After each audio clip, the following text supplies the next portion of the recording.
Ezekiel Kabanata 32, Itinulad sa buwaya ang Faraon. Noong unang araw ng ikalabindalawang buwan ng ikalabindalawang taon ng pagkakabihag sa amin, sinabi sa akin ni Yahweh, Ezekiel, anak ng tao, managhoy ka para sa hari ng Ehipto. Sabihin mo, ikaw ay batang leon sa gitna ng maraming bansa. Tulad ka ng buwaya sa mga batis ng ilog Nilo. Binubulabog mo ang tubig at pinarurumi ng iyong mga paa. Kapag natipon na ang mga bansa, pahahagisan kita ng lambat at ipaahon sa katihan. Ihahagis ka sa gitna ng parang. Pababayaan kong kainin ka ng mga ibon at hayop. Ang iyong mga laman ay ikakalat sa kabundukan. Ang mga libis ay mapupuno ng iyong bangkay. Ang lupain, kabundukan at mga batis ay matitigmak ng iyong dugo. Sa pagpapaalis ko sa iyo, tatakpan ko ang kalangitan. Tatakpan ko ng makapal na ulap ang mga bituin. Gayon din ang araw, at ang buwan ay hindi na magliliwanag. Ang lahat ng tanglaw sa kalangitan ay pawang matatakpan. Sa lupain na may maghahari ang matinding kadiliman. Maraming bansa ang magugulo kapag naipamalito kung ikaw ay winasak ng mga bansang hindi mo kilala. Maraming tao ang mamamangha sa nangyari sa iyo, manganginig ang mga hari kapag iwinasiwas ko sa harapan nila ang aking tibak. Ang lahat ay manganginig sa takot kapag nakita nilang ikaw ay aking ibinagsak. Ipinapasabi ng Panginoong Yahweh sa hari ng Ehipto, lulusubin ka ng hari ng Babilonya.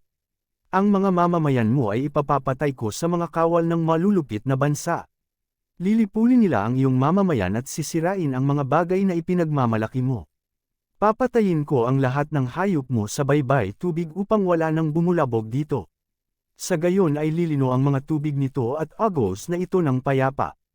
Kapag ikaw ay ganap ko ng nawasak at napatay ko na ang lahat ng iyong mamamayan, makikilala mong ako si Yahweh. Ang babalang ito ay magiging awit ng panaghoy.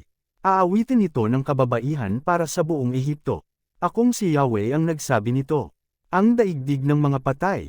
Noong ikalabinlimang araw ng unang buwan ng ikalabindalawang taon ng pagkabihag sa amin, sinabi sa akin ni Yahweh, Ezekiel, anak ng tao, tangisan mo ang mga mamamayan ng Ehipto, kasama ng mga bansang makapangyarihan. Ihagis mo sila sa walang hanggang kalaliman upang masama sa mga naroon na. Sabihin mo sa kanila, hindi kayo nakahihigit sa iba. Ihuhulog din kayo sa walang hanggang kalaliman. Kasama ng mga makasalanan, mamamatay ang mga Egyptyo tulad ng mga namatay sa digmaan. Handa na ang tibak na papatay sa kanila.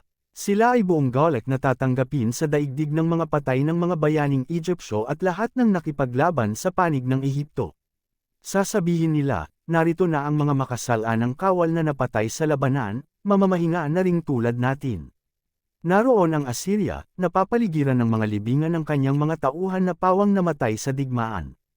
Ang puntod niya'y naroon sa kaloob-looban ng walang hanggang kalaliman, napapaligiran ng kanyang mga kawal na napatay sa labanan. Naghasik sila ng takot sa daigdig noong sila'y nabubuhay pa. Naroon ang ilam na napapaligiran ng kanyang mga kasamahan na pawang namatay sa digmaan. Dati kinatatakutan sila sa daigdig ngunit ngayon sila ay nasa kaiyahiyang kalagayan sa walang hanggang kalaliman, kasama ng mga nauna na roon.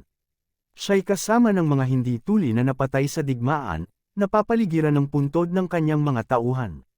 Naghasik sila ng takot sa ibabaw ng daigdig at ngayoy inilagay sila sa kaiyahiyang kalagayan sa walang hanggang kalaliman kasama ng iba pang napatay sa digmaan. Naroon ang Meshek at Tubal na napapaligiran ng kanilang mga tauhang hindi tuli na pawang napatay sa digmaan, sapagkat nagpunla sila ng takot sa ibabaw ng daigdig. Hindi sila pinarangalan tulad ng mga bayaning nauna sa kanila sa daigdig ng mga patay.